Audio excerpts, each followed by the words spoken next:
Magnum packing patriots, can you dig it? You're watching the Tap Rack Bang Show. I'm Ryan Frasor, riding shotgun. With me, as always, is the tactical tackle himself, Tyler Witzke. Tyler, you Stone Cold Fox, what up?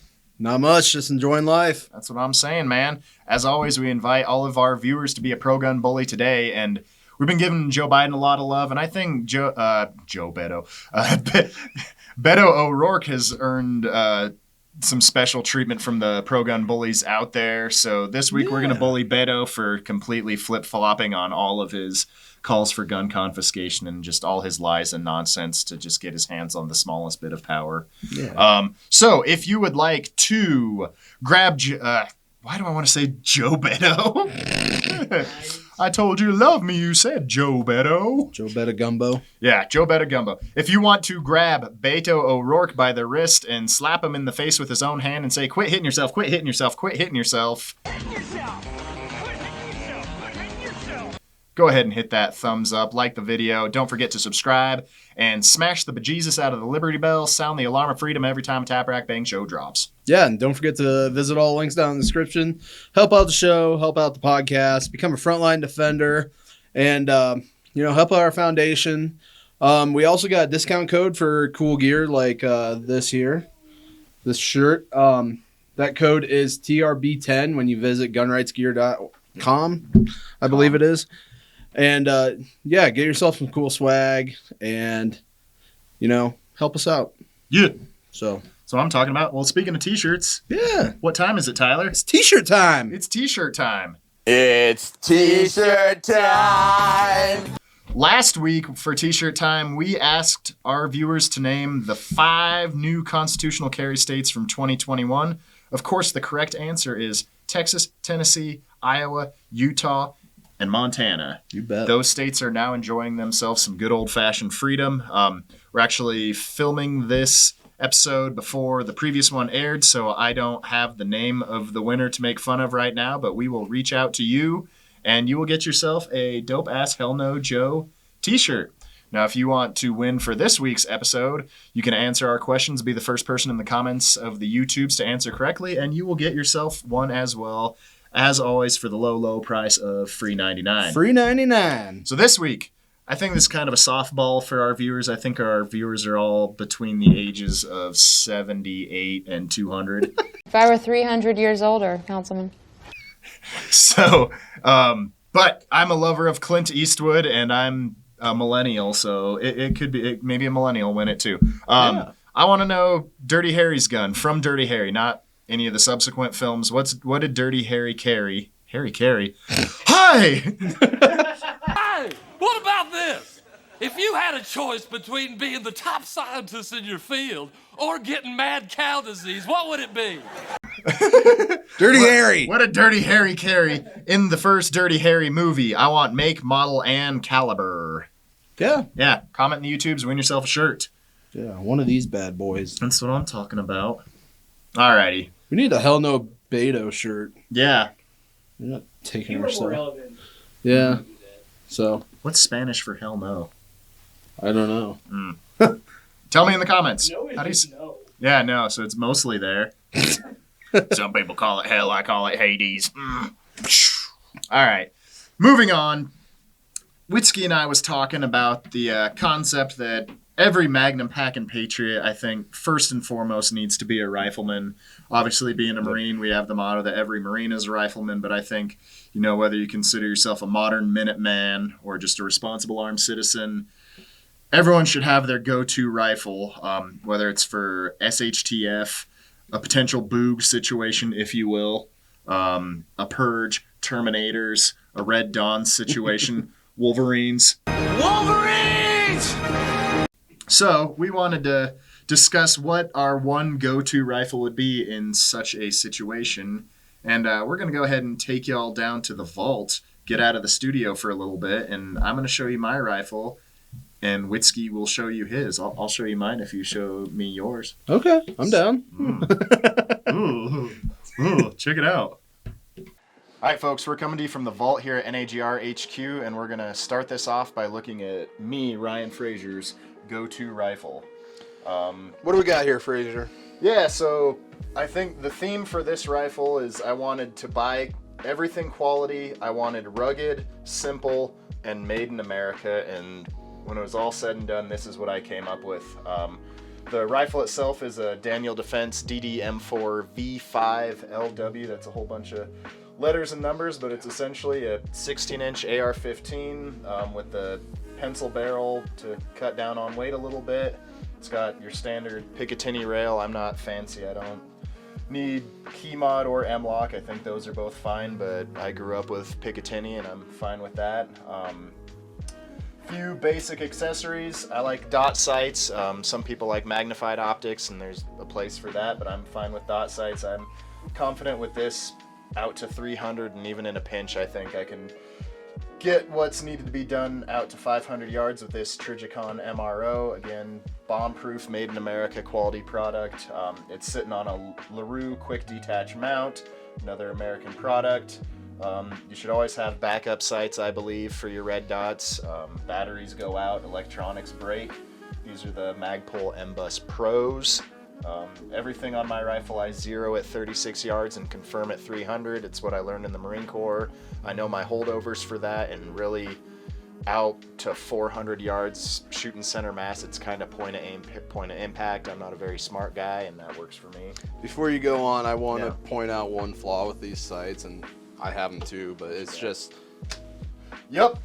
No, I've kind of gotten to the point. I know Daniel Defense makes fixed front sights and fixed rear sights, and this is set on a lower 1/3 co-witness. And I might be making the switch to the fixed sights just so they're permanently up. I also am not a fan of the little peep sight there. I think if it's an emergency and I'm going to my irons, I don't want to waste my time with the little peep sight. Right. I'd rather just have the wider sight there. I think every rifle needs a sling. This is nothing fancy. It's a Magpul 2-to-1 point convertible sling. I usually prefer a 2-point. There's a time and place for 1 points as well. BCM vertical grip. I like a vertical grip. This one's nice and stubby so it doesn't get in the way. And I have a Surefire Scout Light mounted on the other side as well that I can manipulate while still holding onto my grip. I think that's about it. I'm a big fan of the Magpul 40s. I think if you're going to have a grab-and-go rifle, it's nice to have that extra 10 rounds of love in there just in case.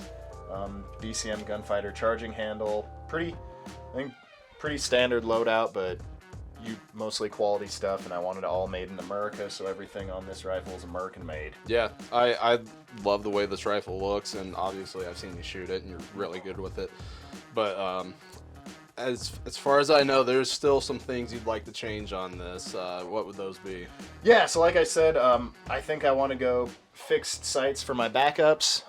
Other than that, I'm not a fan, and maybe it's just mine, but this, the lock here for the buttstock gets stuck a lot for me and doesn't actually want to lock in, and I've had a few times where my slings bumped it while I'm shooting and my stock collapses, so I think I'm going to ditch the Daniel Defense buttstock, and as cool looking as it is, you know, it's in Sicario and it's kind of the new hotness for aesthetics. Maybe I'll try a different Daniel Defense stock or switch over and do a BCM or something like that. Also, I'm just using the stock Surefire mount for my light.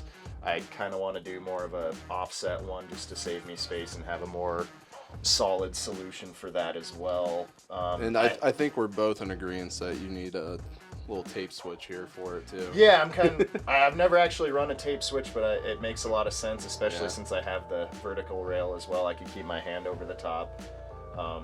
But yeah, I keep things simple. I don't go a lot of bells and whistles. It's not an ambi safety. I don't mess with the trigger. I like mil-spec triggers. Yeah, like I said, I'm a fan of keeping it simple, stupid. All right, Tyler, well, we looked at my rifle. Let's take a look at yours. Yeah, so here's my rifle. This has been featured on the channel a few times before, but it started life out as a DPMS Oracle. Kind of a cheaper gun, but received it as a gift, or so to say, for completing my internship here at NAGR back in 2017. So it's got the cool NAGR logo engraved there on the lower. But we'll go from butt to tip here. Got Magpul ACS L buttstock. It's got a little storage here. Put your things in there. Put some Skittles in there. Sling mount. I was a noob today and forgot my sling, but it's the same one that Frasor's got. Cutie. Yeah. Magpul Mo Plus grip. It's rubberized, a little more traction. Raised texture dots. No raised texture dots. BCM gunfighter charging handle. Sames. Exactly. Cool. And Vortex Strike Eagle 1 to 6 power LPVO. You're kind of a Vortex fangirl, aren't you? A little bit, yeah. You got a few. I love the scope. I can reach out to 600 very easily with it. It's got some little ranging reticle in there, so we probably get a picture of that later. But it really helps determine distance of your target. Standard Vortex cantilever mount. Trigger. We got a CMC single stage 3.5 pound trigger. As opposed to Frasor, who likes the mil spec, I like to upgrade my triggers. And I love the CMC flat shoe. You put your finger in the same spot every time because it's got that little ledge on it. Just a standard bolt carrier group, nothing fancy.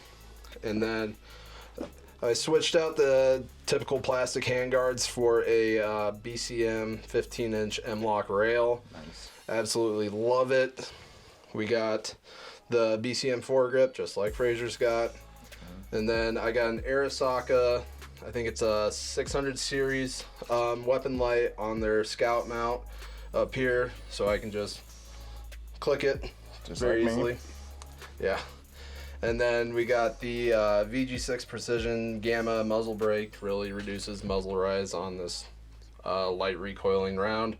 But the barrel is a 16-inch barrel, and it's carbine length gas system. I'd prefer mid-length, but Yeah, that's one thing I didn't point out on mine is mine's a 16-inch with MIDI gas. yeah. And that's something I prefer, but I can live with this. It's Yeah. been a very reliable rifle. Yeah, nothing wrong with carbine length. Right. And I like the 30 rounders. I got a couple 40 rounders, but the 30 rounders are a little more compact, so to say, a little bit easier to lug around.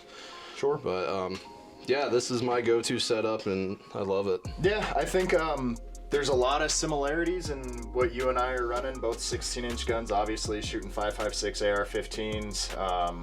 I think the main difference is literally just the rail.